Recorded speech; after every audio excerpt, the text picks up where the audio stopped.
Hi, I'm Marcus. And I'm Nick. And we are Working Class Nerds. We're the podcast that gives you no information about your favorite information. Today is Thursday, May 16th, 2019, and you can find this Holy Shit, Nick Graduated from College podcast on Apple Podcasts, Buzzsprout, Google Podcasts, and Stitcher. You can find me on Twitter. I am at MarcusB814. And I am at Nick Vern. That's NickVern. And this week's episode, we're finally talking about Avengers Endgame. So that's right. We finally did it. And we're happy to welcome back two of our most beloved reoccurring guests in no particular order. First up is Ari. She's our resident Marvel aficionado and expert on the MCU's expanded lore, including comics and other crackpotitude theories. We're also stoked to bring back our masterson of movie reviews, Dent. So Thank you. He's a fellow AIE guildie and is really good at guild invites, among other various AIE and SWTOR activities. I'm glad I'm useful to something. So thank you both for joining us. And before we get into the movie, spoiler alert, we're spoiling anything and everything Endgame, so if you haven't watched the movie, basically turn this off now. We'll go watch the movie and then come back and listen to it. And last thing is this is probably going to be a really long podcast, so A, go pee, B, go make some popcorn, or C, make a vodka tonic with lots of lime. Okay. Lots of vodka. I'm more of a vodka soda kind of guy, but yeah. whatever your beverage of choice might be. Anyways. If you're into that. So, without further ado, Ari and Dent, what have you guys been up to? Am I starting it off? You can if you want. Alphabetical. Alrighty. So, I'm officially done with school. Woo! I know. Woo woo. Like you graduated? Yeah. I have No. a bachelor's degree in How the fuck neurobiology did you and get it? physiology. It's physiology and neurobiology, okay? The physiology comes first. Bitches. Nerd. No, you graduated your first year of college. Second year of college. Yeah, Ari's officially a junior now. Yeah. I'm halfway done with my undergrad. Yep. Wow. I know. Crazy. I finished like a month ago, though, which is Right, yeah. absurd You to me. finished like the end of April, and I still had like a whole week of classes and then finals week, and you were home and like drinking your face off. Yep. And I've been so bored because no one else was home. Right. I finished so early. So I've been binge watching shows, been reading. I haven't read a book since like high school. Before that, even. So 2 years. Yeah. Are you reading a Game of Thrones book? No, that's boring. Oh, come on. The Game of Thrones books are good. Well, They're awesome. Well, Yeah. except that I'm eating this Granny Smith apple, and there are 3 black spots on it. Well, see, I and like there's that. there's a dimple at the rear end of the apple. And as he examined the dimple, it made him think of the dimple on Brienne's Cersei's ass. booty. Robert Stark. Wait, most did you say often to be Brianna's ass? You No. mean Phasma? No, Brienne's ass. Oh, all right. And yes, Brienne of Tarth, who It's played by Phasma. Gwendolyn Christie, who Phasma. also plays Captain Phasma. It's only Phasma. Anyways. You're only. Can we get now. to what Ari's been doing? I feel like this is every family reunion ever. I begin to talk and just get so talked over. So anyway, so what are you reading? I'm reading a book called Sharp Objects. It's by the same author who did Gone Girl, so it's like really fucked up. It's like a murder mystery, really intense. What's Gone Girl? Gone Girl is basically a woman frames her husband for her murder. Right. She fakes her own death and frames her husband for the murder. Yeah. It was turned into a movie starring Ben Affleck and Rosamund Pike. Wow, she's gangster. Gangsta. Yes. But yeah, so I'm reading Sharp Objects. It's kind of like the same like spooky female badass all and above murder mystery Okay. craziness. It's good. I'm like halfway through the book right now. Well, that sounds really exciting. Yeah, and then I've also been watching a ton of shows. I've been watching a ton of Netflix originals.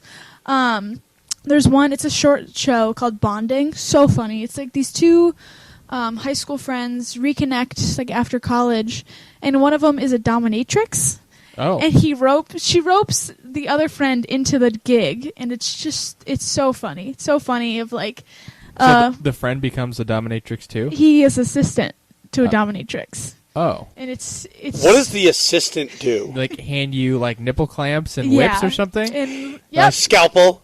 I mean nipple clamps. Here you go, sir. Now go sit in the corner. And jerk off. It makes me think of like the Gimp. Right. Yeah, well, I think the GIMP might be the receiving end of the thing. This podcast took quite the turn. Thanks, Ari. Ari. You're welcome. I've also been watching another Netflix original called Dead to Me. I finished it. Actually, it's really there's only just one season out, but it was a woman's husband gets hit by a car, hit and run. Yep. And she befriends this other woman in like a loss group, whatever. Right. And the other woman ends up being the person who hit her husband. And like you find dun. yeah, you find that out like early in the seasons, but like they don't know, and it's crazy. It's crazy. And there's just so much roped into it, and it's keeps twisting and turning, and it's insane. Twisting and turning. A lot of murder mysteries. I hope you're taking a picture, Nick. No, I'm actually taking a video Oh. for the Snapchat. Yeah, but I need it for the Instagram. Oh. Because I always take pictures of you, and people are like, who is this guy? Yeah, I'll take a How photo. come we keep cutting Ari off? I was just gonna say that too. I was like, sad. Anyway, so Ari, have you been watching Game of Thrones? No, I'm All just right. kidding. Yeah. Is it the course. worst season ever? Oh, okay. No.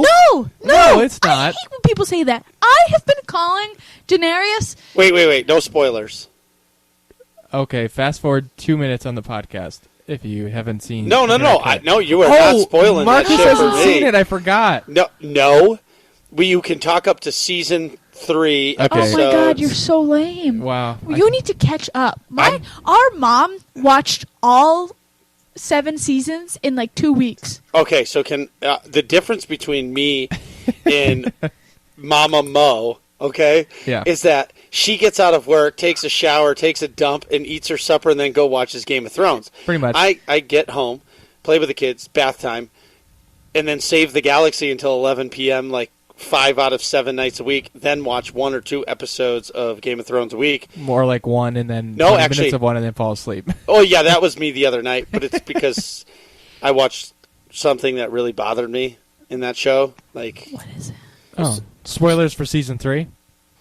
Dad, go ahead. What were you going to say? No, I was just going to say, just read the wiki. That's what I do. you don't watch it? The wiki's good. Oh no, I don't watch, and I barely watch anything nowadays. Yeah.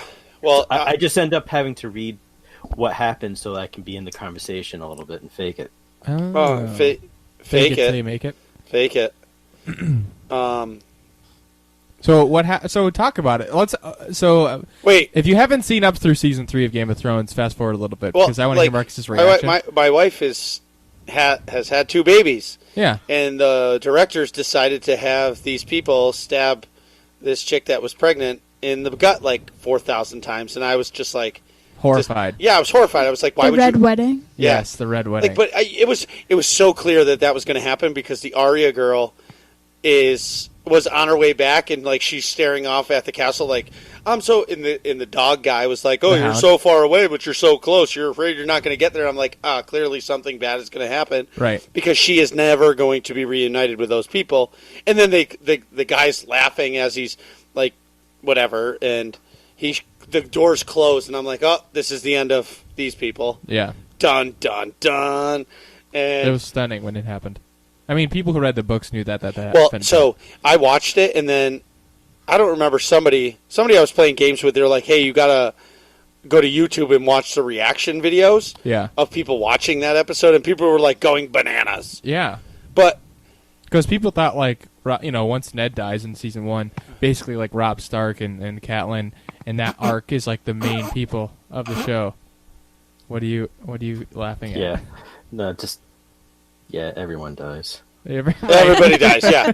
So anyway, Dent, what have you been up to? Wait, I didn't even finish. Shit, Oh my she's God. not done yet. You're Oh, walking all see? over it. Do you even read the show notes, Marcus? No. First of all, We know. I didn't even get to talk about my part of Game of Thrones. All right. So your part. Go.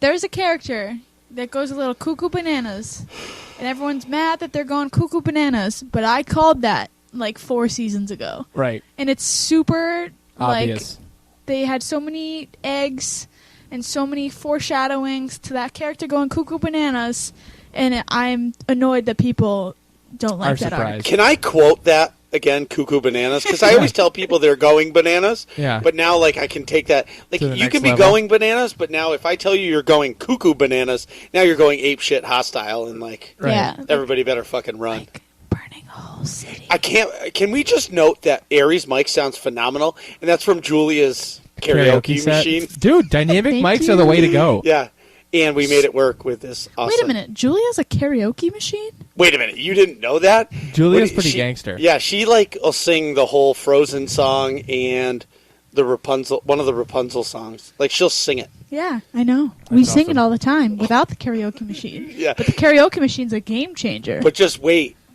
because then I've been teaching her how to sing hardcore and scream. So like I'll put it on the background and I've taught her how to and she'll do it and it's great. But then she says she gets scared because the music is scary. That's fair. Well, yeah, she's 3. But it's awesome. That is awesome. I'm trying to be the most successful dad in the world. That's great. She's going to be a weird kid. She's gonna have lots of a wide cornucopia of interests. Yeah. She's either going to be really weird or really cool. She's going to be really cool, but she loves... we'll talk about the Star Wars thing another day. Anyways, what else, Ari? I just got caught up with another Netflix original, On My Block. I just have been binge watching shows, to be honest, and reading. It's gotta suck when you get out of school so early, and like you're like calling your friends, and you're like, "Yo, let's have a beer," and they're like, "Oh, I'm still at college studying for finals." They're like, "My finals is in 3 weeks. I'm not home for another month," but it's okay, having me time. But On My Block's really good. It's like these freshmen in high school, and they live in like a super bad town. And it's like riddled with gang violence, a lot of like drug problem and things like that. But it's a comedy, so it's really, it deals with like these really like real subjects. But then it's also so funny. Like one of the characters that I love is the grandma Abuelita. She just smokes so much weed throughout the show, and it is hilarious. You know, Grandma Abuelita just means like granny or Grammy. Yeah, I know. Oh. She just call it Abuelita. Like that's just her name. character's name? Yeah, but it's so funny. That is funny. She's great. I love the show. I just finished it. I cried at an episode last night, and I don't think I've cried at a TV show like ever. Even Game of Thrones, I've never cried.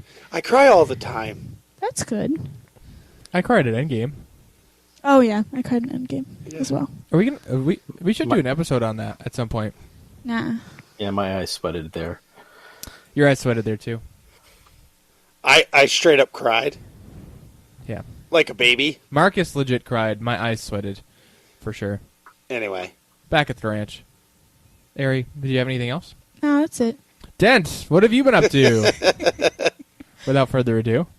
So let's see. I've been playing a couple of games. I've been playing Star Trek Online a lot. An awful lot, actually, almost every day. Started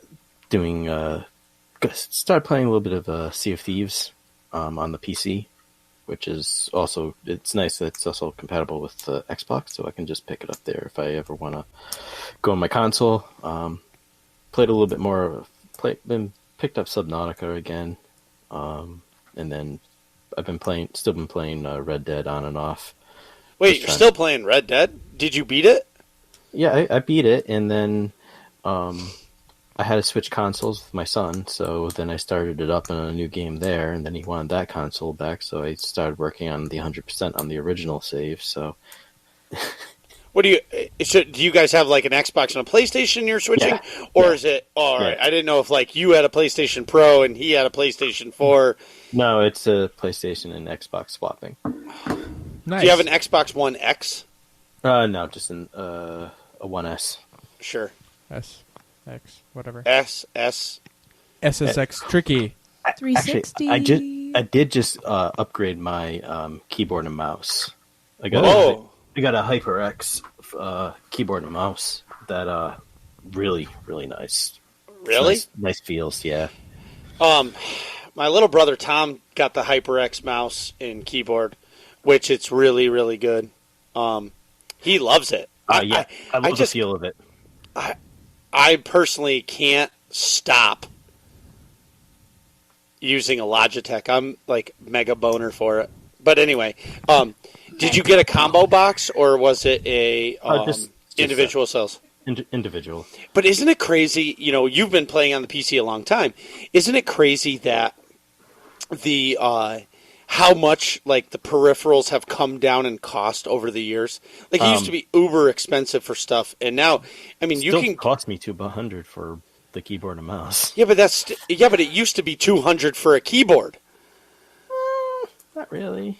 Oh, I maybe that's what I remember. No, keyboards are.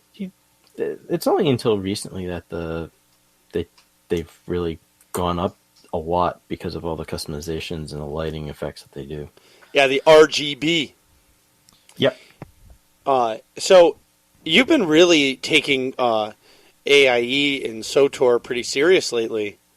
I mean, in STO. I'm sorry, Star Trek Online. Want to tell us a little bit about it? Yeah, we've been so every Sunday night we've been doing an MFN. There's usually typically it's just three of us. Smoke and Carly show up, and we just run TFOs and talk about the game and upgrades and what gear to get next and whatnot. What is a TFO? I would say in Star Wars terms, the Old Republic, it's they're like flashpoints. All right. They're quick, usually 15-minute games, depending on the TFO, and with varying difficulties. So the easy ones, you get certain type of you get your basic reputation, but then if you do the advanced ones, you get the basic rep plus the additional rep tokens you need for gear. Right. But that game is one nice thing with that game is they're constantly doing updates, adding missions, adding TFOs. There's always an event going on. It's a ton of customization options that you have. So it's unlike Star Wars: The Old Republic, where we have to wait sometimes forever for an update.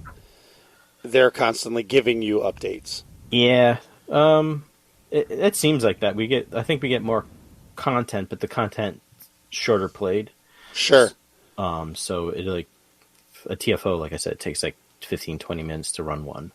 And then this week they just released 2 episodes, which are equivalent to missions. Sure. So those run like half hour, 45 minutes per episode, depending how you play it. And it's story content, so it kind of builds on the lore. The current release stuff that they've done is all kind of based around Discovery. Oh, the new show on CBS Online. Yeah. Yeah, it's not even on regular CBS TV, is it? It's just the streaming. Yeah, it's just in their CBS All Access. CBS All Access. Now, how can we tell us a little bit, how is Star Trek Online free to play? It is free to play. Wow, so go download the game, because I did. And you have plenty of options in the way you want to play. Like, just the free to play, you get access to everything. You just are limited on like inventory slots, which you can buy additional inventory slots, and bank slots and ship slots. Like you can buy a ship you want, or you can just play with the ones that they offer you in game. They also have a new mechanic that they released earlier in the spring, where you can start getting like top tier ships by running the content, the special content each week. Actually, this week I don't think they have one, but it's a tier 6 token that you work towards. Right. All right. Bless you, Nick. Thank you. And if you're like me, sometimes you just, like, if they have a sale or something, you end up buying a pack of ships anyways. I have so many ships right now. Well, maybe not as many as some people, but I had to have quite a bit. Now, when you say the content is free, right? You say the content is free. Yep. Do you so all of the new content is free too? Yep. Whoa. So how do they make money? Through the store. through buying customization. Through buying, well, the ships are more than just customization. They actually have abilities built into them. Right. So it's purchasing the ships, purchasing. You can purchase some bridge officers. There are some customizations, like you can purchase bridge styles. Every once in a while, they'll offer a sale on the lifetime membership, which also gives you like a stipend each month of the in-store credit. That's cool. So they mostly make make all their money off the store. Right. Well, that's awesome. Can you buy your own custom red shirts for your crew so that when they die, it's on like on brand? So you actually do have a bridge crew that you level with you, and you can swap them out. And like, I have like a former Borg, I have an android, I have a lot of different stuff that I've picked up just over the years. And then, like I said, you can customize them, you can name them, you can give them a red shirt if you want, or you can give them a blue or yellow shirt. That's sure. Cool. I was just making a cheesy joke, is all about the red shirts always dying in the original show. That was a thing, right? I'm not screwing that up? Nope, you're not screwing that up. That's the thing. Wow, look at him. Look at Nick. Nick, the Star Trek lore man. Hey, I came in 6th place out of 20 teams at bar trivia night last night in Trumbull. Oh, correct. It was mostly like 1970s music trivia, so all of the songs were before I was born. I just guessed. Wow. Anyways, back at the ranch. All right. Dent, what else have you been up to? So I've also been, let's see. I just want to do a couple of shout-outs to a couple of YouTube channels that I've been watching lately, like Sure. Neebs Gaming and Red Letter Media. Neebs Gaming does a lot of kind of machinima type stuff, so it's a lot of in-game How-to stuff? not how-to, but more of like entertainment, like short stories. Right now they do a lot of stuff with Arc and what's another one? They just finished up a series with the Forest. They used to do one on GTA, so it's very entertaining. Cool. And then Red Letter Media they've been around for a while too. That where they it's a lot of movie reviews. They seem kind of blue collar type, but the knowledge of movies is actually quite well, and they also do a couple of shows on like B movies, which is highly entertaining. Mega Shark versus Giant Tornado. Sharknado. Have you guys... side note. Have you seen the new Godzilla movie? No, I have not. Or No. it's just not the... I don't think it's out yet, but the trailers for it. Oh, yeah. It's like the 17 mega fighter it's like monsters versus Godzilla the versus king everything. Godzilla. Godzilla, Yeah. King of the Monsters. Oh my god. It's Godzilla. He's attacking Gonko. See, that is substantially less funny when people can't see your mouth moving. They just hear was your gonna weird say. pauses.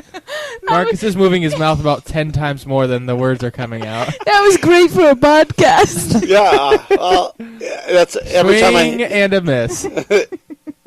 All right. Holding my head in shame. Oh, man. Anyways. Back at the ranch. Yeah, back at the ranch. Sorry. Dent, what have you been doing? I know you mentioned you're playing Red Dead Redemption 2. What have you been doing specifically? Like, are you playing the online, or are you just polishing off the 100%? I'm just working on 100%. Oh, okay, I getcha. So working on all the challenges, and there was one day I went on a rampage, and it didn't end well for anyone. Rampage! Let me just say, like, I maxed out my bounties in all the counties. Oh, nice! I gotta go back and do that. I finished the story and I haven't gone back to like 100% stuff. I should really do that. Well, it's because you were running, like you were sprinting to get to the end of it, so then you could move on to... Yeah. I actually did get like 80% though. Like I tried to do all the side quests too, but I just kind of sprint through them. No, I was looking for something in one town, and a guard didn't... I think it was up in Annesburg. Guard didn't like it and started shooting at me, and I just... You went full rampage. The carnage. Carnage! That's awesome. I've definitely lit up a few towns and then, or like quick saved and then lit up a few towns and then reloaded the same. Like, okay, back to normal. I didn't do that. You just lived with the bounty. That's awesome. Oh, I was like, all right, I gotta pay this off because I'm gonna be followed everywhere. All right, so have you been playing any Star Wars? Oh yeah, I've been doing I was on MFN last night, and I still run the Monday night team, and then I play on the Thursday night team. Whoa! Nice. Super Star. So. And I do see in the notes here. So I heard through the grapevine. I.e. Tetsemi, that you're going to be on the AIE podcast this week. Yeah, Sunday. They're asking Carly and myself to be on to talk about Star Trek Online and what we're doing in there. That's fantastic. That's exactly what they need. I remember, Star Trek they used to have somebody from Star Trek Online on the show a lot, but I don't know what happened. The director for that game, his play times are a little off than everyone else's. It's because I've tried to talk to him and see if they move like the MFN and whatnot, and he's like, no. Since you're getting people, that's what we need. So sure, I'm with you 100%. So what time? Right before that, Nick. Sure. Sorry. What time is the show this Sunday? Was it they start at 8:00? I think 8 p.m. Eastern. Yeah. And if you want to check Dent out with Corley, because we talk about Corley enough too on the show. Yeah. He's great. Go to aie-guild.org and you can click on the podcast link and you can watch the live feed. Whoa. Boomba. That sounds really convenient. It is really convenient. And it's easy to do. So, without further ado, speaking of easy to do, Marcus, what have you been up to this week? Did you beat Dread Fortress yet? Because, while we're on the topic of things that are easy to do, and I can't believe it's taken you this long to beat it. Ouch. Ouch, that really hurts. So, first things first, we got a amazing set of packages from... SWTOR? Yep. And? Kogus. Wow. So This is the first I'm hearing of him. Well, it's because Nick... All right, so we were supposed to start a little while ago, but Nick decided that, I wanted to eat dinner. And he wanted a lollygag for a while. Oh, my God. I was so mad. Harry was pissed. I'm like... I came downstairs, I showered, I was, ready to rock, and then I started making food. She's like, what are you doing? I'm like, eating. She's like, we gotta go. I don't want to be there at Marx's till midnight. I'm like... you can go. I just wanted to eat something. And she's like, blah, blah, blah, blah. I'm leaving. But you have Shut the door. But you have to understand, usually we start the podcast at 6:30. No, it's 8 o'clock. It's usually 8 o'clock. 8 or 8:30. Well, okay, we get here for 6:30. Yeah, keep that mic close to your mouth. I'll open your grill. All up in there. Is this close enough? It's too close. Anyway, so we got a... special package from SWTOR and Kogus, and so Nick didn't even know about it, and I'm going to give him the stuff live right here so he can freak out. Yeah. So this is straight up from them.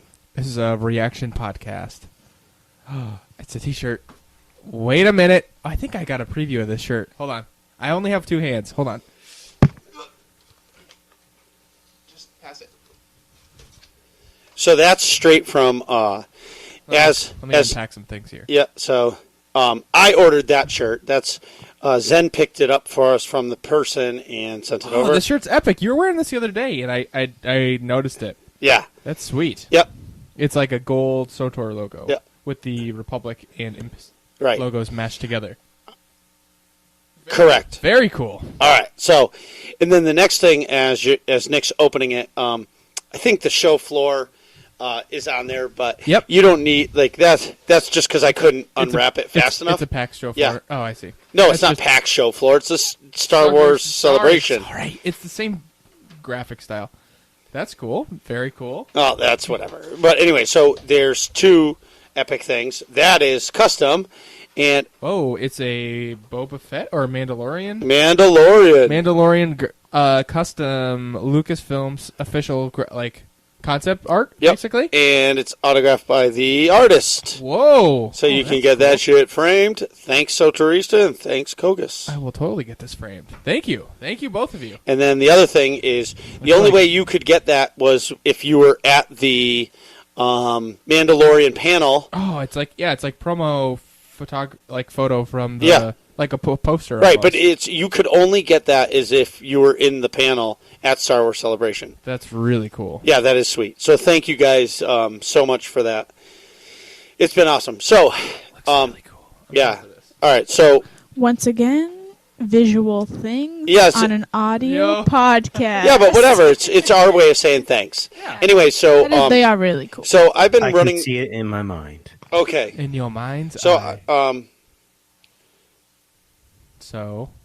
Okay, so I've been running with the Porg team, which is Brian from the Bad Feeling Podcast, Hard Mode Ops team, on Thursday nights, and we've been working on Explosive Conflict. We get to the tanks, and oh my god, it's tough, man. That fight is no joke. Yeah. The repair bills are plenty. The repair bills. But thank God. So I've decided, remember when I won the 100 million credits? Yes. Okay.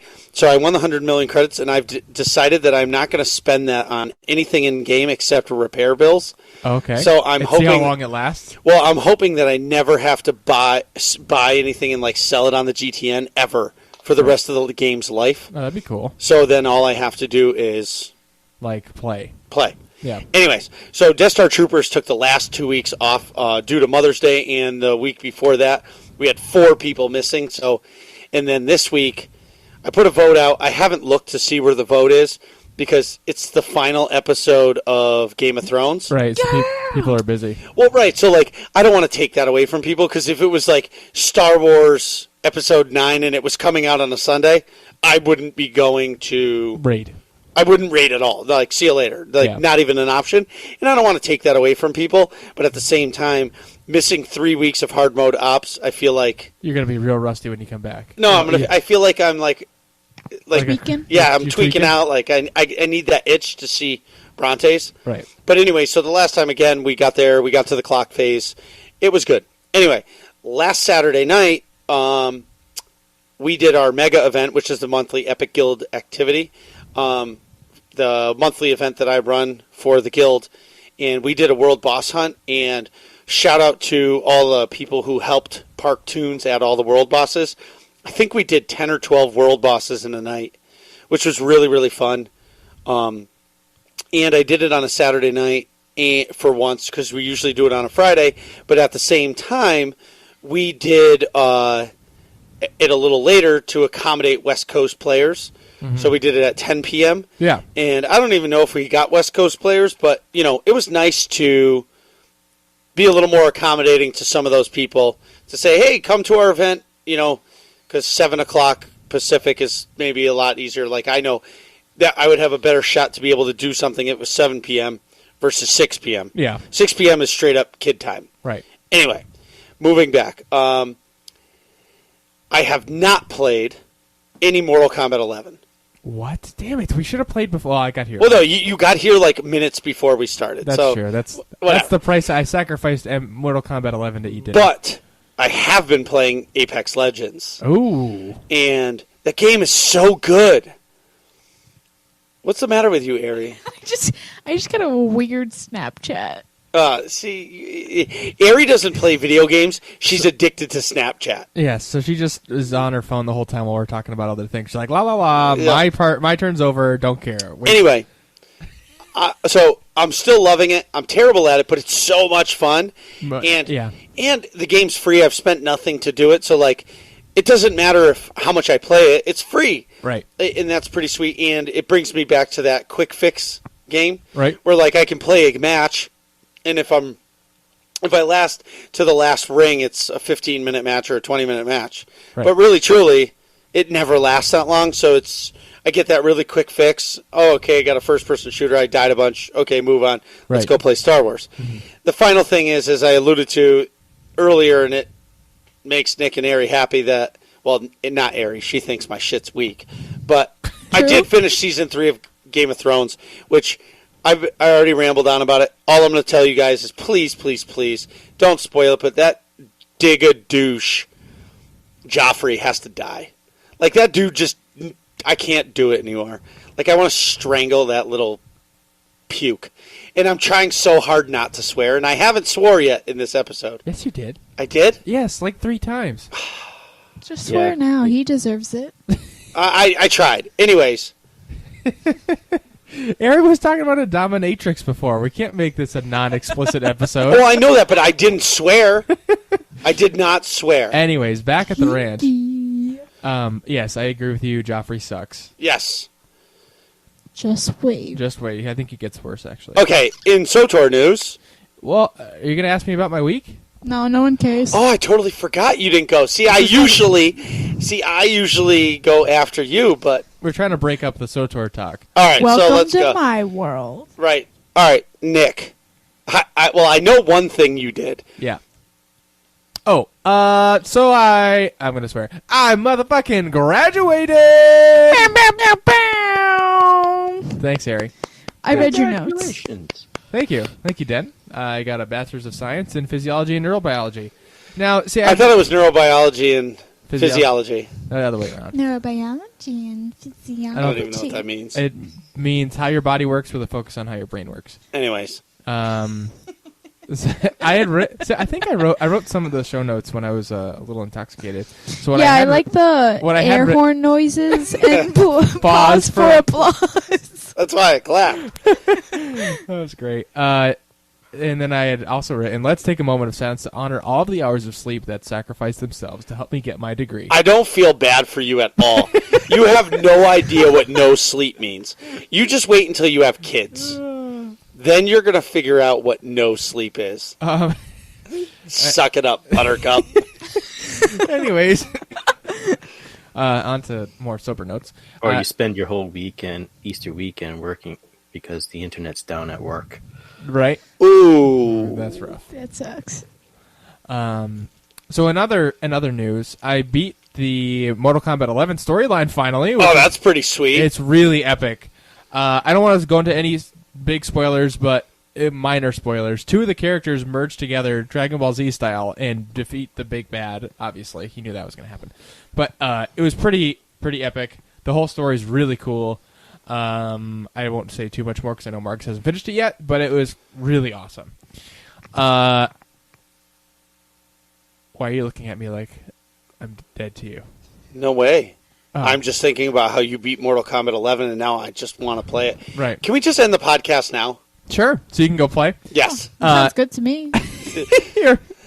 He's like, I'm out. So I'll be starting God of War soon as my story-driven game of the summer. Ooh, that's a good one. Yeah, it is. It was on my back shelf, and it got sidelined for Spider-Man and yeah, you took it from me did like you 6 months Spider-Man? ago. Yes, I finished Spider-Man. I finished Red Dead Redemption 2, and Spider-Man was also very good. It was really good. I never circled back to God of War, so now I'm gonna be. Yeah, you took it God from of me War like was- 6 months ago. Right. God of War It's is just really been good. sitting on my shelf. You've had too much to play. Right. So that's about it for me, but look out for those God of War updates in the following episodes. Now, Badass is badass. yes, I'm really looking forward to it. I've played 0 of God of War. What is that? You don't know the God of War series with Kratos? Originally, he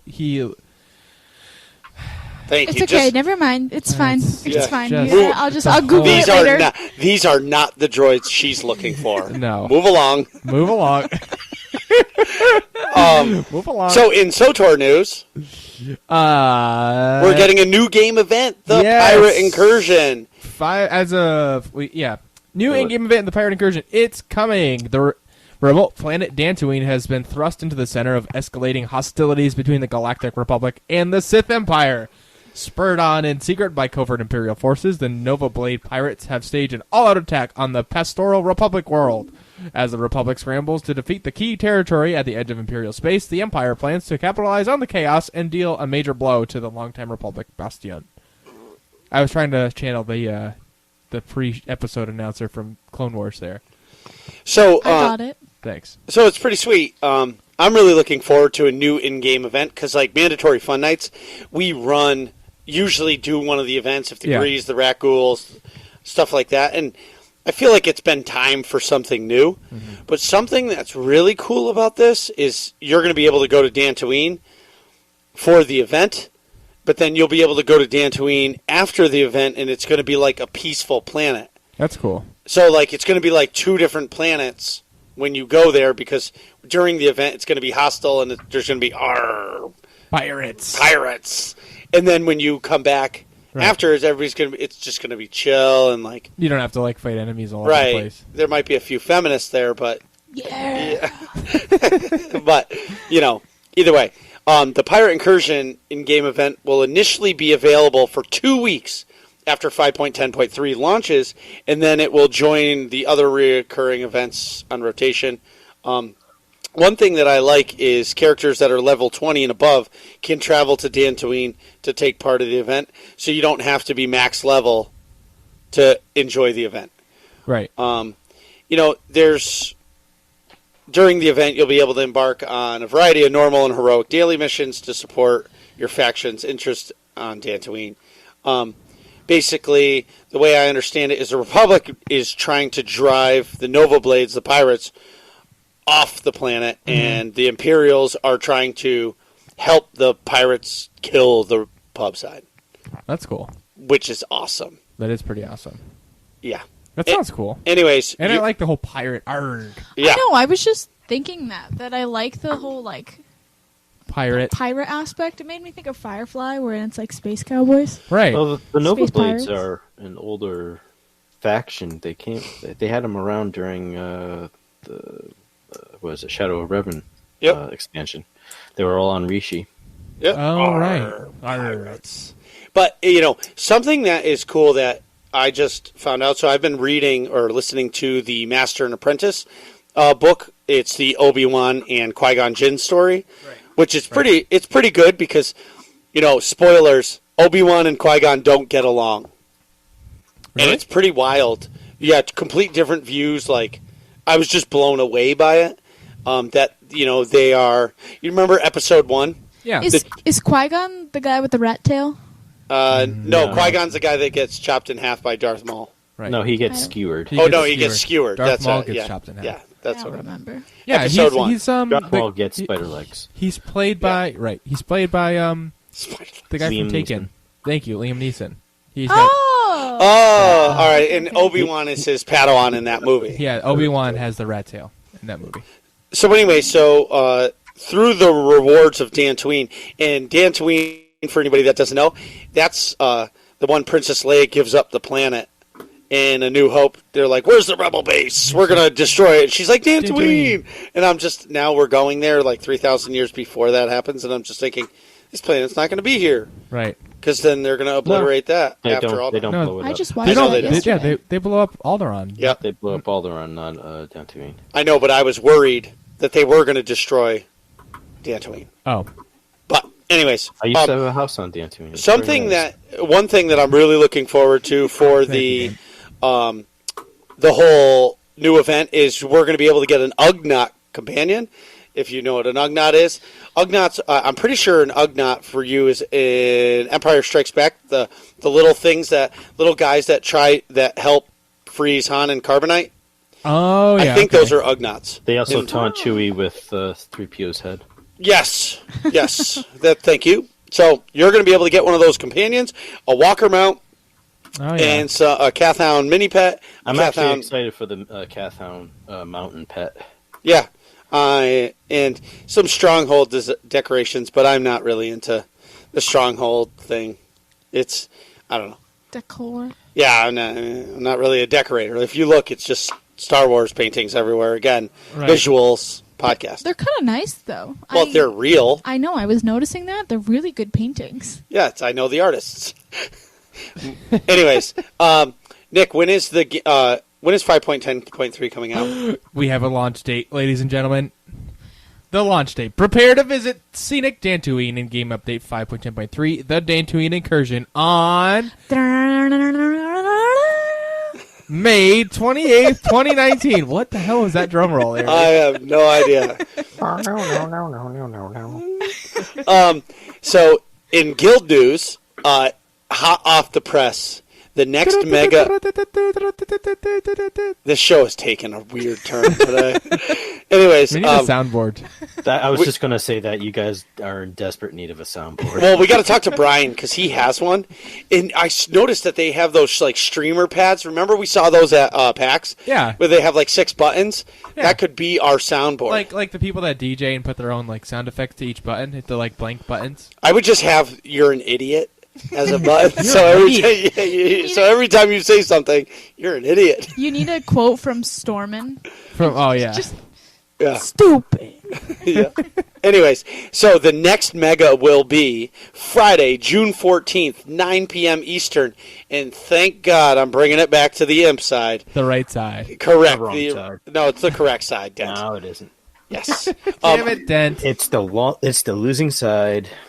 And I don't quite know what I'm going to do yet. So if you're listening to the show and you have a good idea, please Let us message know. me. Yeah, message me on Discord. Or, or the website, or Twitter, or whatever. And if all this sounds fun to you, go to aie-guild.org, get our Discord info, ask for a guild invite, and whether you play SWTOR or any of the other games we play, we'd love to have you. So, as for our weekly shout-out, Dent, do you know of anybody that might be good at guild invites that could get people into the guild? Apparently, I'm known for that here. Yes, you are. Yeah. Dent is the masterson of guild invites, As well as movie reviews. movie reviews, and also SWTOR. Well, as per usual, Oh, I know what you have to do. yeah, I gotta use the little girl's room. So, without further ado, we'll be right back. Well, I'll go use the men's room. Okay. Same.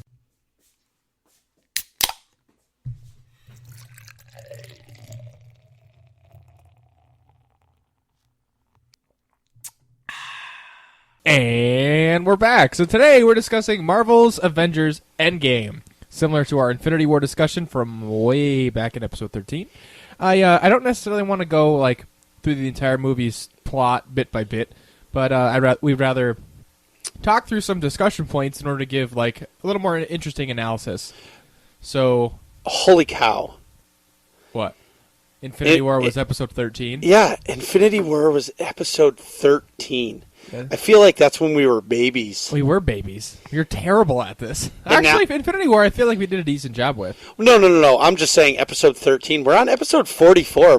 We're 12 away from episode 50, the golden episode. The golden episode. Yeah. Can I be on it? No. Well, no, it's just crazy to me when you see like episode 13. Right. It's like, oh, that's a baby podcast. Yeah. And Dent's back. I know. And so Dent, go ahead, Marcus. I just want to know. I'm going to go around the room. Dent, how many times have you seen Endgame? I've seen it 3 so far. Nick? Unfortunately, just once. Ari? Once. Oh, God. Marcus? Oh, you can only get out to movies once. One time. In your life. Once So a year. I've been going to like the ghetto marts trying to find a bootleg copy of it just so I could watch it again. No, you can't. Nobody has it. Yeah. Like the bootleg DVD game must be over. Yeah. It's Yeah. not. It's all about the bootleg streaming now. I know, but like, Stream. why can't these old guys just get a bootleg DVD? Because who the heck even... I don't even have a DVD player. They have a Blu-ray player. Well, that's legit because those are actually really nice. Yeah, I have a PlayStation 4 Pro. That's a Blu-ray player. Right. Weird. Basically. Plus, bootlegging is illegal and should not be done. Good one. Right. I agree and I disagree with that. I completely, because guys like me would love to see the movie before it comes out on digital in a year. Right. A year. It'll be less than 6 months. I was being Facetious? yes. I think Captain Marvel is out at the end of the month in streaming. Sweet. Well, that's what I mean. But for me, like, I really want to see it again, and there's not a chance in hell I can get to the movie theater. Right. So, anyways, sorry, Nick. So for starters, I just want to go around the horn and get what were everyone's initial thoughts the first time you saw it. Ari, would you like to start? I loved it. I laughed when I saw it. I cried. I was also very satisfied with how it ended too. Yes. There was nothing where I was like, I wish they added in this, or what happened to this character, or anything like that.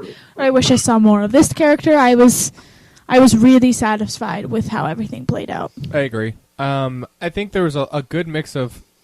I agree. Yeah, that was what I walked away feeling like. I hit every emotional thing that I wanted to see. You know, like there's lots of action. There were lots of action, like happy, sad, funny, like quite a bit of funny in the beginning, especially. And there were some cool like comic throwbacks that we'll probably hit on later as I'm skimming other people's answers in the show notes.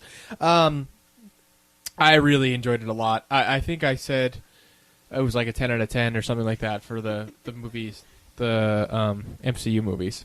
Right. Dent, what did you think? Yeah, I definitely agree. It's like it's the pinnacle of this storyline. What they've done with the MCU is just like amazing. Like having this continuous thread starting off with Iron Man and then moving 22 movies to Endgame. Yep. It's feat that might not see again. But the movie itself, I loved it. It hit all the marks for me. Me too. Marcus? I enjoyed the movie a lot. It was really good. Honestly, my favorite part of the whole movie isn't that the movie hit all the points because, I felt like they almost had to. It was that the Russo brothers said, look in order to do this right, this movie's going to be 3 hours. And, people gave them shit because, it's a 3-hour movie, but it had to be. I was thinking throughout the movie, like, there's no way you could cut this part out. Right. There's no way you could cut this part out. You know what I mean? And it didn't feel like 3 hours. Well, that's right. So I had my watch on because, kids, and in case there's an emergency, my wife's home with 2 kids, whatever. And the only reason why I knew how much time we were in the movies is because Ari kept elbowing me going, what time is it? What time is it? But the only reason I was doing that is because I didn't know how it was going to end. So I kept asking what time it was because I wanted to see how much was left. Well, right. No, in at one point, she asked me what time it was, and like so much happened, and we were an hour and 8 minutes in or something, and I looked at her, and she looked at me, and I was like, oh my God. And then I'm sorry before my rant is over. So I learned something new at the movies this time. Note to anybody listening to the movies, when you get your popcorn and you get your box of Swedish fish. God. No, this is movie going 101. Everyone already knows this. Please make sure you open up your Sour Patch Kids box because there's a bag that the Sour Patch Kids are in, and an hour and 8 minutes into the movie when you decide, I want some Sour Patch. And you open the box, and I'm like, and first of all, Nick's hold on. Nick's like, Marcus, what the fuck? Those things are in a bag. And I'm like, I didn't know that. How have you never bought a box of Sour Patch Kids? Yeah. I'm never going to the movies with you again. It's like, And you're Marcus, like, eat them later. And I'm like... Okay, there's 2 ways to open a bag in a movie theater. If you know it's going to crinkle no matter what you do, so you can either just rip it the fuck open in one shot and be loud for 2 seconds, or be subtly, like, crinkling for, like, 20 minutes while you try to, quote-unquote, discreetly open the bag. Like somebody did. Or you open it before the movie starts. Or you do what most rational people do, and you plan ahead and open it before the movie starts. Okay, so I learned my lesson, okay? Can we also talk about the Nick sat on his popcorn? I did sat on my popcorn. God. That was hilarious. So we had our seats, and we were in a small, tiny private theater. I think it's a 100-seat theater max. Yeah. And Nick like goes to the bathroom. This is before the movie comes in. He's like, oh, just put my popcorn on the seat. I'm like, all right, here comes Nick looking all tough. He's like, yeah, I'm the man. Excuse me. crunch, and he's like, "Did I just sit on my popcorn?" Yep. The best part was like the way I sat on the popcorn, it like squished against the back of the seat and like poured all up over the popcorn, and then just rained popcorn like down my back and like all under my seat. Oh yeah, it was like over the back of my seat. It was like an overflowing volcano of popcorn. Okay, so back to the movie. So that's how I felt about the movie. Did you? He did. Yes, say your piece. Okay, cool. Yes, I did. So Thanks for remembering. My bad. Which moments of foreshadowing or like particular sort of storytelling elements or like movie tropes type of things stood out to you in the movie? Dent? So there are a lot, but I think what kind of did it for me was Cap sitting there on the field by himself, and then all of a sudden his ear he hears Anya left, and then all the portals open and everything. That was great. Oh, it was epic. I thought he was gonna die in that just, scene. Yeah, and then you're just like this.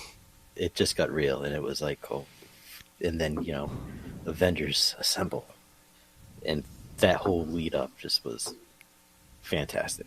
Yeah, that was epic. Marcus? So many parts. Well, we can circle back if you want to. No. So, no, honestly, for me, it was when, oh my God. What's Gamora's sister's name? Nebula. When Bad Nebula came in and was going to screw everything up, that's what did it for me. I was just like, wow, that's so great. Because you don't think, I never actually thought about, because, she's like, she records everything and all that stuff, and Thanos did that to her. But for me, it was, holy shit, they actually did it, and this is what's happening, and this is what happens when you go back in time. I'm going to screw all this up. A huge, blew my mind moment for me is I didn't realize the actress that plays Nebula also plays Amelia Pond in Doctor Who. Yeah. I don't know why I just discovered that very recently, and I was like, oh my God, Doctor Who! And it blew your mind? Yeah, blew my mind. Yeah. Wow. Nick?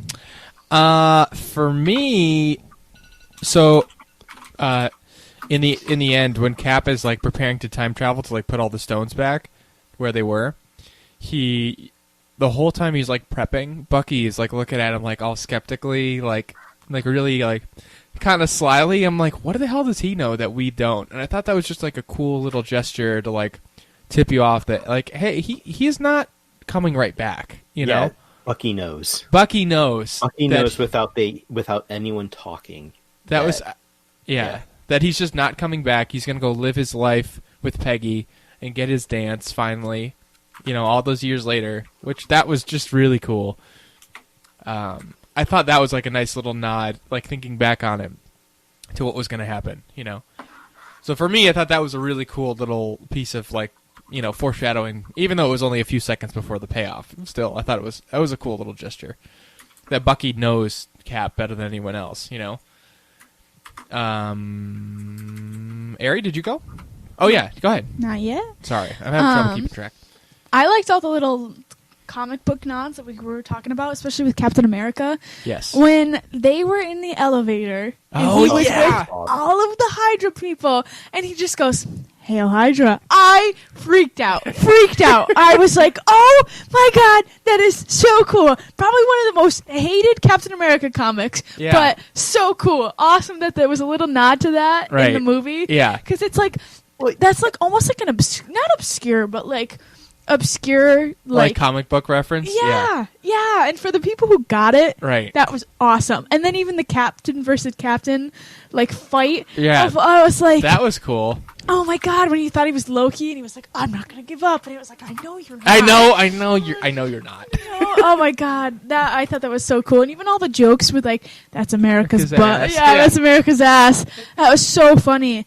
And then another moment, too, where I was like, hell yeah! Yeah. It was just when Doctor Strange turns out he's getting the tsunami, and he turns over at Tony, and he just goes, holds up his finger. Like the one. One. Yeah. It was like, yes, That we're going to moment. do it. And just I didn't even think that the gauntlet that Thanos had was a Stark product. Oh, you forgot. I forgot. I was like, maybe he's just going to get a stone out, Right. and that's going to screw it up. Like, I was Right. like, oh my God. And then he it's a turns his Stark hand product. over, I mean, and it's just all of them. 6. It's like, yeah, that was so cool. It was epic. Epic. Before we get on to which character is everybody's favorite, I want to say, one of my favorite points talking about I don't know, it's not really a storytelling element, but it goes along with the Cap callbacks to comic books is when he picks up Mjolnir, Thor's hammer. Yeah. That was my freak out moment. I was like, fuck yes! I knew, and then Thor goes, I knew it. Which is pretty cool because that probably means that when Cap tried to pick it up in, what was it, Civil War? Not Civil War, Age of Ultron? Age of Ultron. Yeah, that he was he could have picked it up but didn't because he didn't want to show up Thor or something. And that's the thing, going around, with the interviews with the Russo brothers were saying, he's always been worthy, but he didn't want to embarrass Thor at that time. Right. I Which is also- pretty cool. I also thought it was a moment when you see the look on Thor's face when Mjolnir comes back to him when he goes in the past. Right. When he calls it, and it takes a little bit, and it's just the look of yeah, I'm still worthy. Right. It was kind of like a moment of oh Yeah, yeah. exactly. So speaking of Thor going into the past, do you guys want to talk about who everybody's favorite character was? Can I just go first? Yes. So my favorite was Fat Thor. Fat Thor. Fat depressed Thor. Can I just say, what are you guys doing? We're playing Fortnite. Hey. What was it?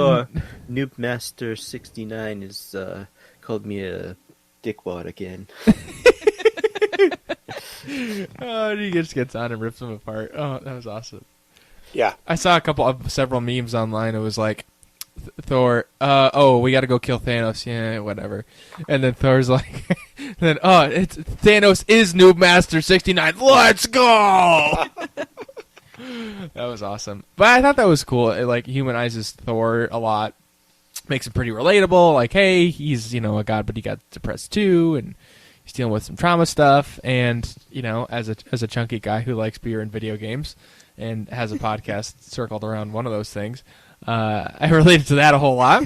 So it was just cool to see. And he overcame it, of course. So everyone likes a sort of a redemption story or a pick yourself up by your bootstraps type of story. Wake me up. It's going to be Before the you As Guardians go. of the Galaxy. And the lead into the Asgardians of the Galaxy. That'll be sweet.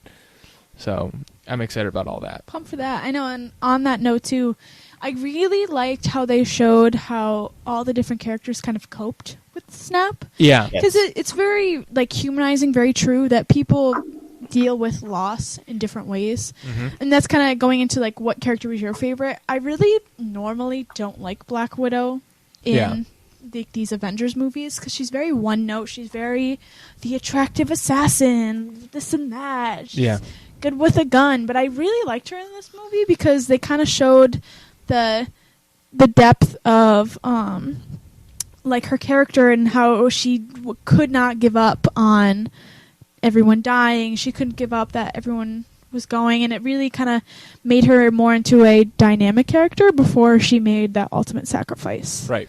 So it also kind of made me look forward to the Black Widow movie that's coming out. Yeah. You get a little bit more more notes, to use your analogy. I agree. Marcus, who is your favorite character?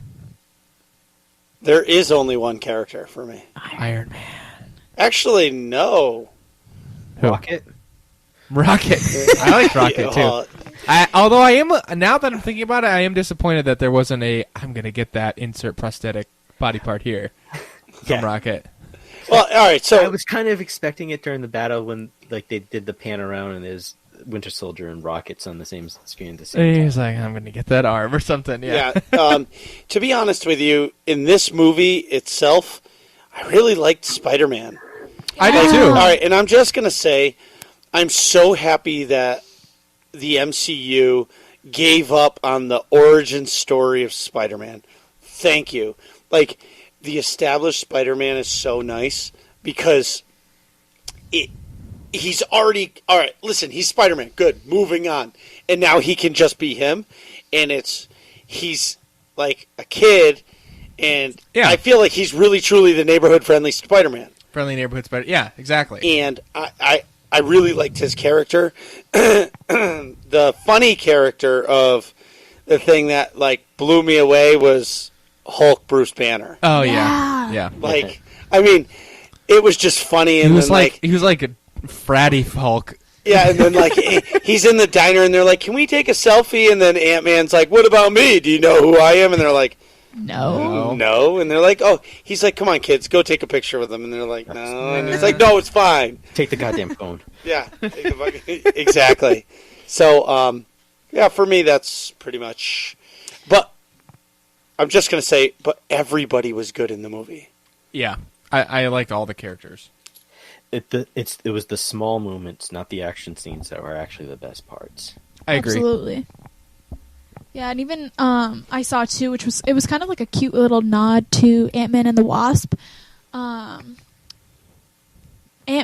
he called Captain America Cap. Yeah. And the Wasp was like, "Oh, Cap." I forget the exact quote, but it was like, "Cap, like you're on a first name basis with him or something." Yeah. And then in Endgame, she called him Cap. And then they looked at each other and had a little moment. And I missed it when I first watched it, but then I saw it online later, and I was like, "Oh, what an awesome moment that was, just to slide that in." Yeah. That was cool. Speaking of emotions and moments, there was... Nice segue. Yes. Nick Verne, pro level... But you never asked me what my favorite character was. Oh my god! See, I ruined it. This whole 4. I keep forgetting a person here. I mean, should I host me, Marcus, this? and a guest. I think I should host this. So, Dent, sorry. I'll make mine quick and say my favorite character was the Avengers. No, you don't have to make it quick. We've got endless podcast time. That has been kind of facetious because the Avengers is like separate characters, and they all had like really good story points, and they had their hero moments, and their wins and losses, and it was like each one of them. Like Tony got his win; he had his family for 5 years. Mm-hmm. Cap got his dance with Peggy. Finally got his dance with Peggy. And life, frankly. Yeah, he got a life. Hawkeye got his family back. Mm-hmm. Black Widow, when she sacrificed that, like when at that last moment when they're hanging off the cliff, I really liked the way she delivered her lines. It was like soft. It was like resignation. It's like, let me go, and that was just beautiful. Yeah, like she's been an assassin her whole life, and she's finally doing something that can help everybody else. Right. Yeah, absolutely. I totally agree. I felt like this movie really changed how I felt about Black Widow. Right. And I'm actually excited for her solo movie now. Right. It really solidifies her as like, someone who's done a lot of bad things that's trying to do good now. She's getting the red out of her ledger. Right. Exactly. Anything else, Dent? I just like all of them. Like Thor, like him coping, getting like just drinking, playing games, eating pizza. Yeah, that was great. Out. And can we just say Gwyneth Paltrow, like Iron Man? Oh, Iron Woman. What? I forgot her name in the comics. Rescue. Thank you. Yeah, being rescued. That was awesome. That was epic. That was epic. I as soon as I saw what's the daughter's name, Morgan pick up the mask, and I was like, oh my god, rescue! But there's that throwaway line as they're starting to walk up to the house. He's like, "Mom never wears anything I make her." Right? Yes, that was great. It was nice. The Pepper Potts and Iron Man storyline was phenomenal. And I'm just going to tell you, my 3-year-old, all she wants is cheeseburgers, too. I love you 3,000. Yeah. Because that's greater than a ton. Yeah. That is greater than a ton. I also saw a thing, and I don't know if this is just a coincidence, but I think there's like 3,000 minutes in all of the MCU movies combined. Yeah, there was something like that. Oh, that's cool. Yeah. And then, like, there was also that. So if we're playing that little numbers game, when he's talking to the helmet, he's like, "I've been stuck in space for 22 days," which is the number of movies. Oh, I didn't even think of that. There's so many little moments like that. Like, I feel like I could watch the movie 10 times and find something new about it. Yeah. Well, that's why I can't wait to get it on bootleg. Which is I illegal. Yeah. That's fine. Working class nerds does not support bootlegging or pirating of any kind or Well, any other illegal or illicit activity. If I can watch that movie right now, I don't care if it's illegal. I want to watch it because I can't go to the movie theater. But either way, there is so many little points to make each character special in this movie. Right. That is America's ass. That is America's ass. But if there was a disappointment for me in a character, I would say it was Star-Lord. Because he wasn't in it? He didn't do a whole lot. Because in Infinity War, he was the guy that screwed it up. Right. And you know what I mean? And really anything. Right, and he just was non-existent through the whole movie. No, he was all part of the plan. Aww. Right? He was part of the... And Doctor Strange knew, that's why Doctor Strange even fought, because he knew that time is everything. Right. So everything had to happen in a certain order and a certain reason in order to get to that point in time. Right. Because he saw all 14 million something or other variations of the future, and there was only the one. Right. So, as I tried to segue to earlier, but I forgot all about Dent Sensor. So there were several emotional. Hold on. My mic stand just fell. Nick cannot not mess with the mic. My mic stand always is falling. Well, no, it's because you constantly are moving it. We need the the mega stand. Well, yeah, once we're in the man shed, you're going to have to buy that $100 arm that you can throw around. Right. Anyway, so there were several emotional points in the film. I just wanted to ask which one stuck with you the most, and I definitely know Marcus's answer. So, would you like to go first? Tony dying. For me, growing up as a kid, Iron Man was the guy that, because he's just a normal dude, right? He's a playboy and he's filthy rich, but he was just a normal guy. Right. He is not a superhero, right? And then he made this suit, and now he's a superhero. Right. And it was his iron against, to defend himself against bullying. And my view on it is very different, right? Yeah. And reading those comics as a kid, and to see him essentially save everybody and be like, "Fuck you, I am Iron Man," and then, he knows he's going to die. Right. Right, before that, and I just cried.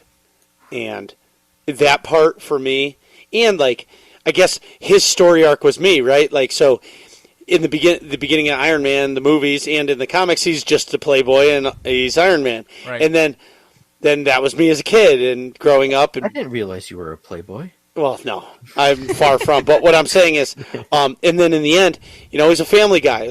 You go upstairs right now, and I have my wife who's sleeping in bed, probably listening to us talk and going, "Shut up." And then there's 2 kids upstairs, right? So he finished his life ended as a complete. You know what I mean? Yeah. Full circle, I guess I should say. Right. So for me, it was totally Iron Man, and I kind of want to cry now. Because that was so powerful. And then Pepper telling him, we're going to be fine.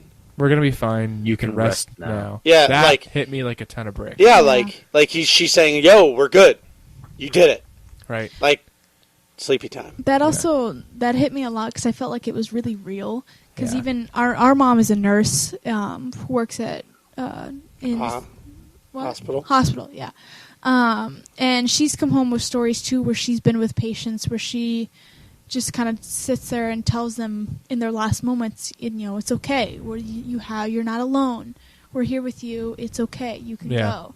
So when Pepper when she said, we'll be okay, that's immediately when I started tearing up. I was like, oh my God. It's so real. Yeah. It was just so real. Well, just to have him know that he can die peacefully knowing that he saved the world. Right. Her delivery of that as well is like she's, trying to be strong and then just loses it right after. He passes, yeah. Because through it all, he is her everything. Right. No matter how much shit he gave her. Right. You know what I mean? Yeah. And, going back to Iron Man 2 where he signs over the company, like, she's like, why are you in my office? And he's like, this is my office. Not anymore. Right. You know what I mean? Right. So, man, rest in peace, Iron Man. I know. What a great arc, though. It's got to be one of the best, like, I don't know. Not well-rounded, but, like, nicely polished off, like, character arcs in ever, Yeah.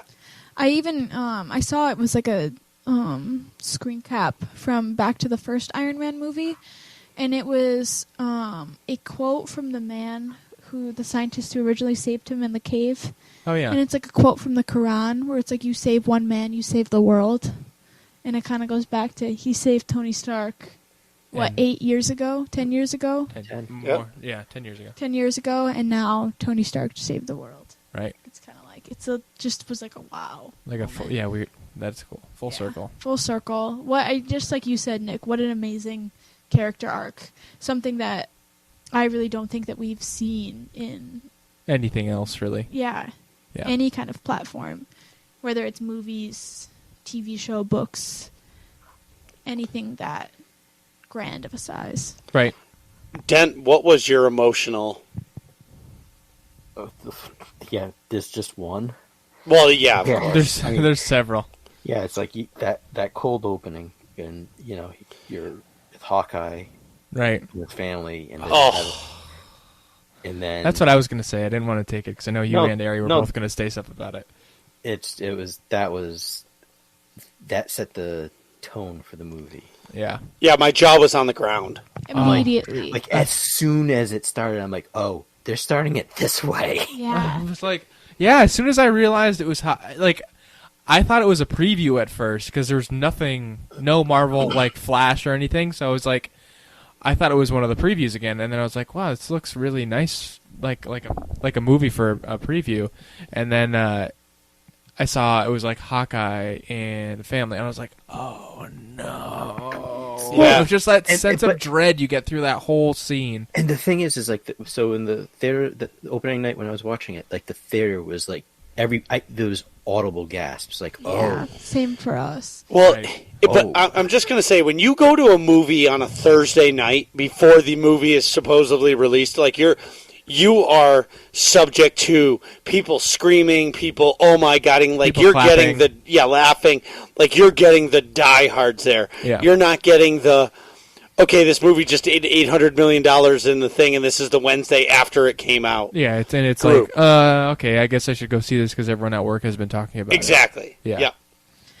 No, but I agree, because I think I even said it in the Infinity War episode that we did. Yeah. I was like, I think the only way that Hawkeye's going to come back is he's going to lose his whole family. Yeah, I agree. And as soon as that scene came up, because I remember seeing there was little snippets of Hawkeye As Ronin. training his daughter with the bow and arrow, and I was like, oh my God, I hope to God that's after the snap and he's training her to be the next Hawkeye or something like that. And as soon as they opened, my heart dropped. I think I just looked at Marcus and I was like, oh my God, this is how the next 3 hours is gonna go. I'm just gonna be an emotional roller coaster. Yeah. And then fast forward when Hawkeye is going bananas. Yeah. And he's killing the entire Yakuza. Right. And that's all in one shot. That's all one shot? It's all one shot. Oh, that's so cool. I gotta go rewatch that. I remember there was a really cool fight scene in Netflix show, Marvel, Blind Guy, Daredevil. Thank you. The hallway shot. The hallway shot, the famous hallway shot. They have like one each. They had one in like almost every season and plus the Defenders. Right. So that was really cool. I got to go watch that because that's probably similarly epic. Now showing at your local gas station bootleg. But to follow up with the cold opening, after that, and they went to the Marvel like credit. Yep. If you noticed, I don't know if anyone paid that much attention, but everyone who was snapped out of existence was not in the Marvel fanfare. Wow, I didn't notice that. It was only the 6. The original 6 Avengers, yeah. Even though their scenes, like the Doctor Strange scene when he's, I think it's in the SWTOR room, that's there, but he is not. Right. That's interesting. Yeah. Wow. That's cool. It's kind of like they did. I understand why they did the Stan Lee tribute to Captain Marvel. Well, yeah, because he just passed away, well, I was kind of expecting it to show up here, but it made more sense to have this as like more of a storytelling part of it's part of the storytelling process for them to reaffirm like this is the universe they're in now. Right. Right. That was cool. Either way, I think I have to go. Ari, did you go? I mean, we kind of just talked about the family. Yeah, I think Your I answer kind of was said the my cold open. There's just so points many for of the those cold open, things. and then Yeah. Pepper with Tony's death.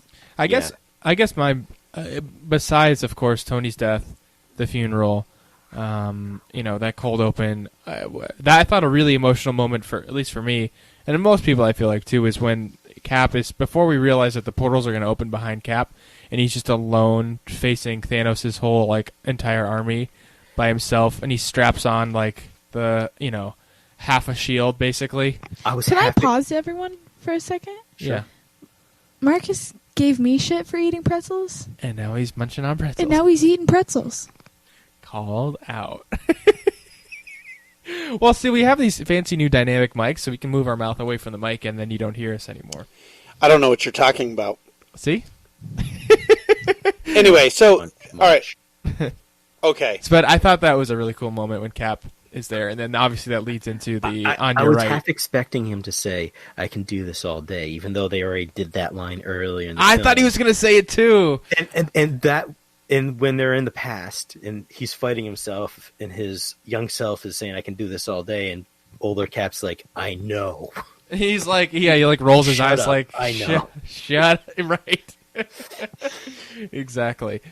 But So yeah, that scene, he's like, "All right, I'm going to tighten this belt, and I will continue on doing this." Yep. And I will. I'll do this if it kills me, like just for out of honor. I thought that was just great. So obviously we all really liked the movie, but were there any parts of the movie that we didn't like? Anybody? It being over. Yes, Marcus? Go ahead. Okay. I really liked Captain Marvel in the Captain Marvel movie, and I don't like what they like. I felt like she should have had a better presence in the Avengers movie, and I understand it was. And I understand this movie was about Cap and Thor and Hulk. It's about the original 6. Right, Yeah. correct. But I feel like her parts were. I almost felt like they were like not there originally, and they just threw her parts in. Well, I can tell you from a movie making standpoint, they shot Avengers Endgame before they shot Captain Marvel. So they didn't really have her character fleshed out and like that script finished and shot and like in interviews Brie Larson straight up said like, yeah, when I did play Captain Marvel in Endgame, I really didn't know any like what the character was like at all. So it's kind of like I kind of was just winging it and like had a really flat affect a lot of the time. And then later when they shot Captain Marvel, she could actually like get into like what the character's like and motivations and her personality and really develop the character there. So that's why Captain Marvel kind of sucks in Endgame, Well, I don't think she sucks, but I just felt it's like flat. Like the whole Captain Marvel movie where she like the whole pager thing and all that stuff, and she's bad to the bone, and then in Infinity War, when Fury activates the pager, and you're like, holy shit. And then even in the trailer, where like the Thor moment, you know what I mean? Yeah. I'm like, holy shit, like she's going to have a mega role, and it was like she was almost like non-existent. Yeah. Like they threw, like, here, let's throw a ball up in the air. There's Captain Marvel, and then do that. Well, they needed to do that. They couldn't. This wasn't her. Her roles when she showed up were important. It wasn't. It was about the six. Right. Yeah. Yeah, that makes sense. I think I even said to Marcus during the movie, I was like, oh my god, Captain Marvel is barely going to be in this. Yeah. Once they started kind of coming everything together and they started working on a plan, I was like, oh, Captain Marvel is not even going to be in this movie. Yeah. But I really like the part where she kind of came in at the end battle too, because it's really like, I think it would have been too easy for her to hop in and kill Thanos or just something. kill everyone, you know?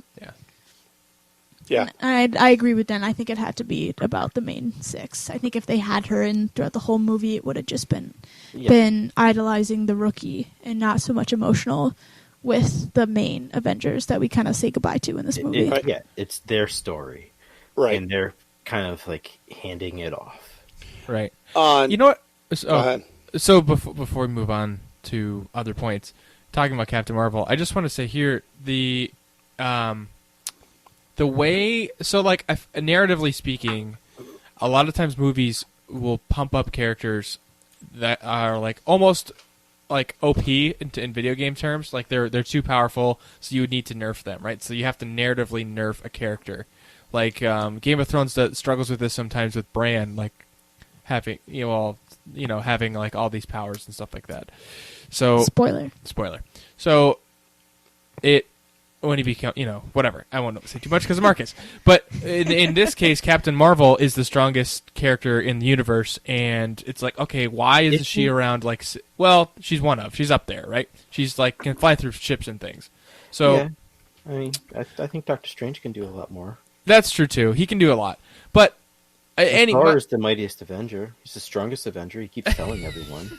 Right. Well, my point was that I thought her, in the post-snap apocalyptic world where they're saying, like, hey, what's everyone been up to? She's saying, like, look, there's a lot of planets in trouble besides Earth. I'm spread thin here. I thought that making her have to, like, go help a gazillion different planets was a cool way to, like, sort of nerf her in a way. You know what I'm saying? Like, sure. They had to take her out of the picture, and that was the best way of doing it. Right. I just thought that was a good way of doing that. And I know other shows or other medias have struggled with that concept of how to, like, nerf your character that becomes overpowered. Or, like, the dragons in Game of Thrones is another example. Like, they've kind of struggled to nerf them sometimes, too. Dent, is there anything about the movie that you didn't like?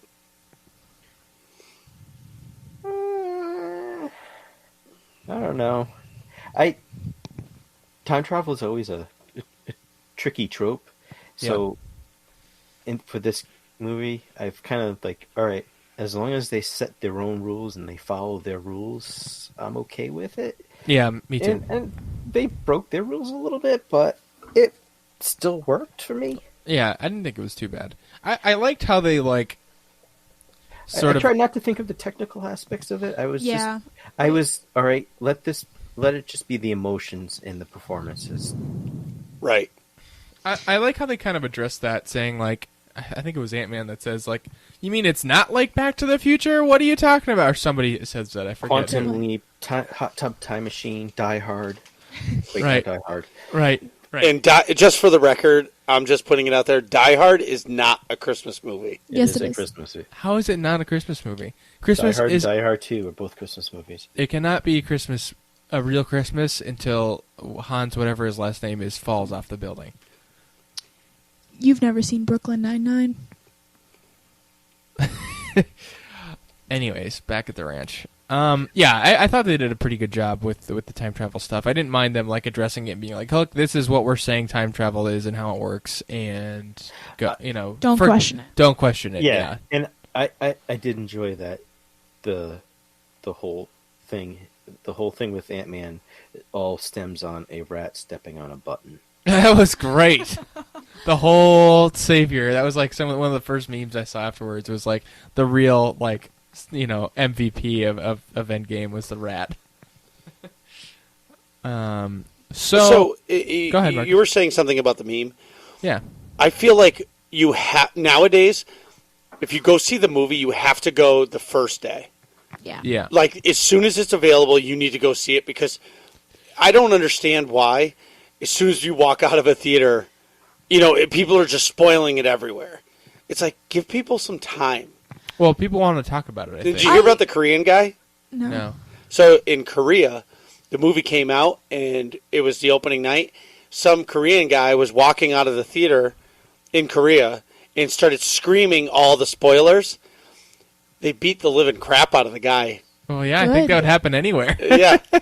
But anyway, that's just my... Online, though, I feel like they did a really good job of not spoiling it. I didn't see any spoilers. For like that there was like I think a 2-week period that the Russo brothers were like, no spoilers, just let it be, let people go see it, let the people who want to go see it, and then if you don't see it in this time period, well, it's your own fault. Yeah. It's your own fault if you get spoiled. And $800 million later. Right.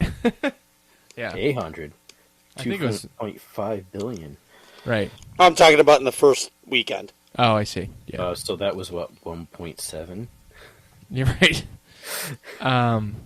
So, in all of your respective opinions, which new or future characters, or future movies, or whatever, will have the biggest impact on the upcoming films? Do you want me to start? Sure.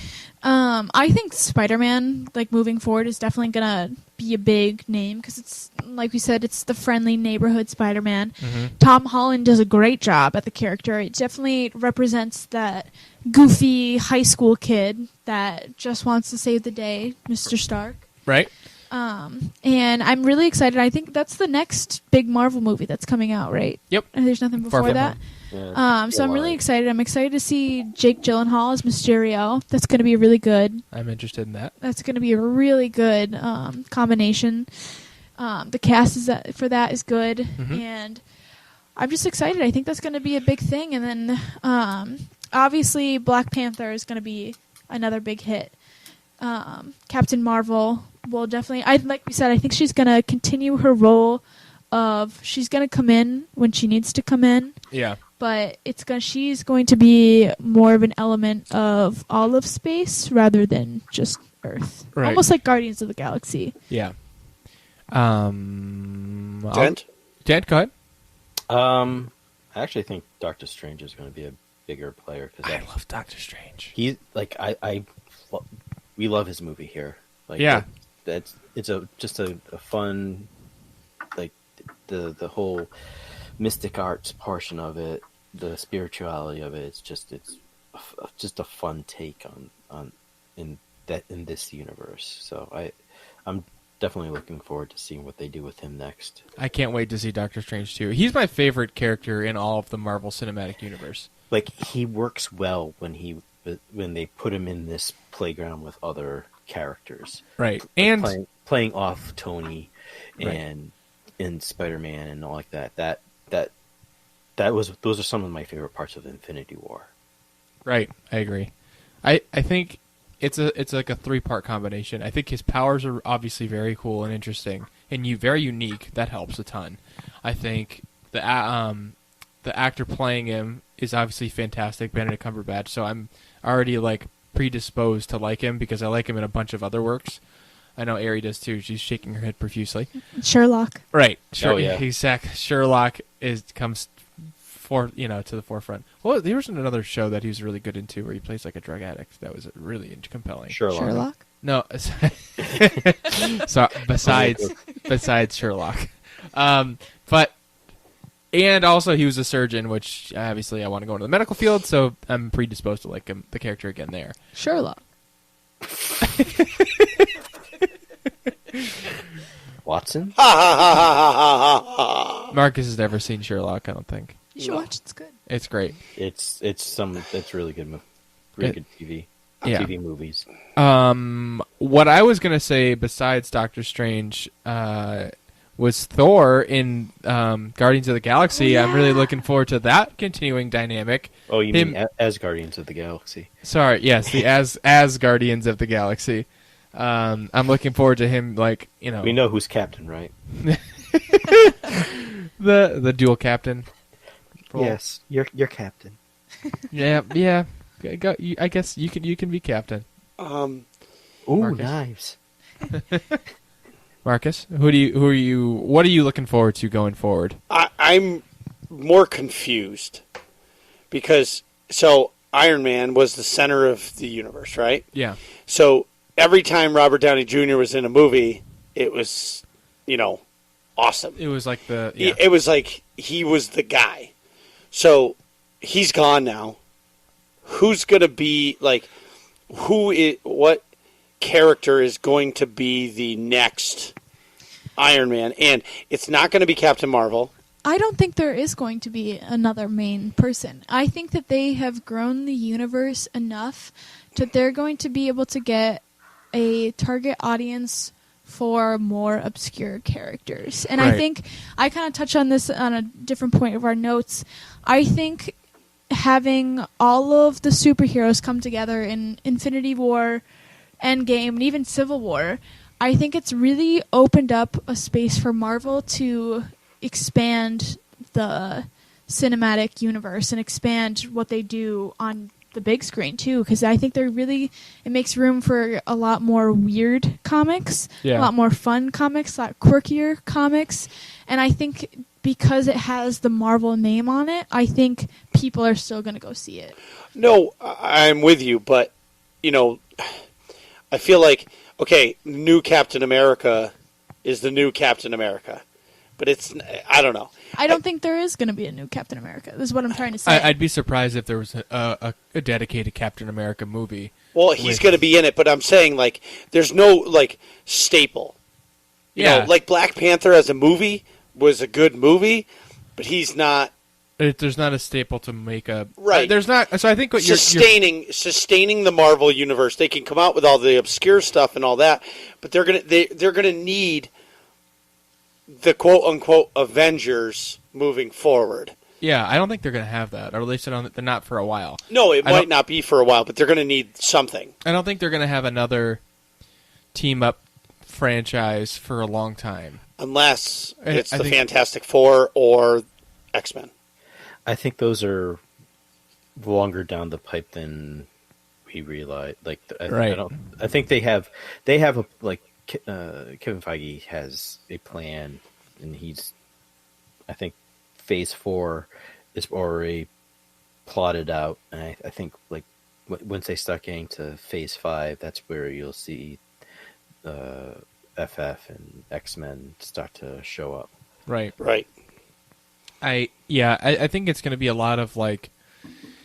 You'll get a Guardians movie. You will get, obviously, things we know that we already have. I guess Doctor Strange 2, Black Panther 2, Black Widow, the Spider-Man movie. I think you're going to have a lot. We're like resetting here, so you're going to have a lot of like individual filler? Movies. No, not filler. Build-ups. Build-ups, yeah, build-up films. Because and that's what they did with like throughout these 10 years. It's all been build-ups. Right, and then finally we got the first Avengers movie, and that was, epic, of course. It's a big team up from all these characters that had their own standalone movies that we were really interested in. Can I just say my favorite part of every Marvel movie is when Hulk smashed Loki in the tower. Still to this day. Yeah. I love when Puny God. Yeah, exactly. Puny God. Was it who else got it? And Loki was like, see how it feels. Oh, Thor in Ragnarok. We watched Ragnarok, it. Oh yeah. Yeah, and he was Which like, is another great movie. Now you know how it feels, or something to that effect.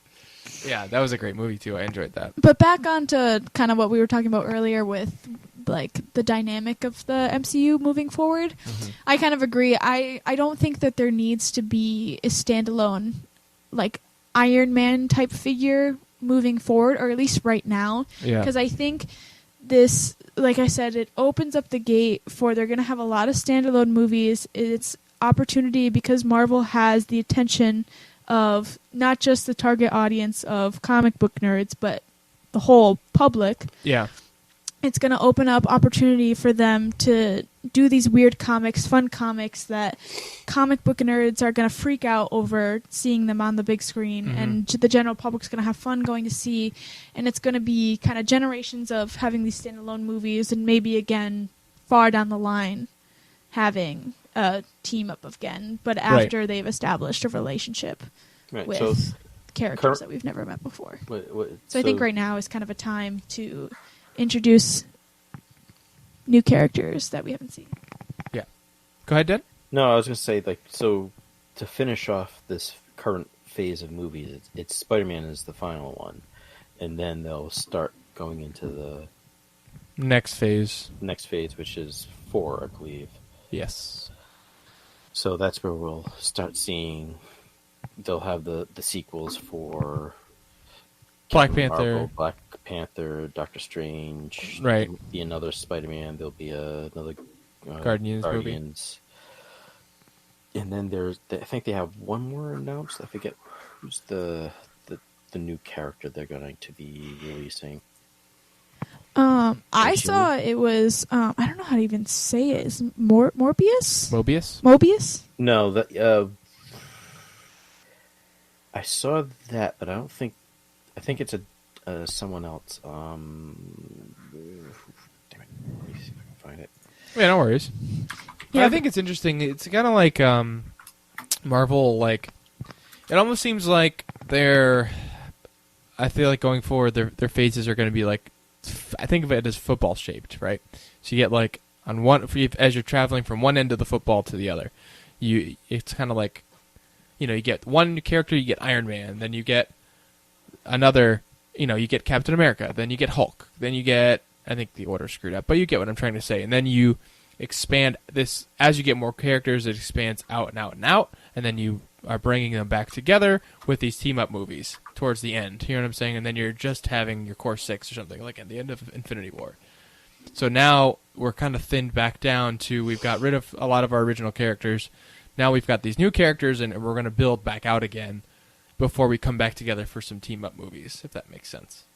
So now we're in the building out, we're in the character development, the backstory, the development sort of phase before you can have people team up and come together, and then it'll actually mean something when you have these characters interacting on the screen. Absolutely. I agree. Pumped for this. Me too. So yeah, the Phase 4, just to circle back on that, they're adding the Eternals and Shang-Chi. Oh, yes. Shang-Chi. Who is Shang-Chi? So, and July 29th, 2022 is Avengers 5. Oh. I feel like that's quick. 3 years? Well, you can chuck a lot of movies in 3 years. But that's usually how their phases went. Yeah, that's true. Okay. Okay, so cool. My final thought, can I just say? Yeah. Do you guys realize that Disney owns everything? They just bought Hulu too. Did they really? Well, no, they Yeah. bought They bought 51% of the shares for $5.8 billion. Yeah, they pretty much bought. So they NBC, bought Hulu. Comcast. Right. Yep. And so they own everything. So everything my kids consume will be Disney. It's insane. Yeah, that's Monopoly. Well, I look at it as talk about shaping the youth of today the way you want them to be. Every piece of content they consume, you own. That's so scary. That is really scary. That's like a 1984 kind of a Thing. George Orwell. 1 + Well, no, 1 I don't mean it equals- like that. I'm just saying they own everything. But the one thing that I will say that I am excited for is that they have the X-Men, because I feel like Fox did a good job with a couple of the movies, Right. but they didn't really do the Marvel justice. And I feel like there hasn't been too many Marvel dud movies. Right. There's been a couple of them that weren't like the best, but they've all been good. Right. And important.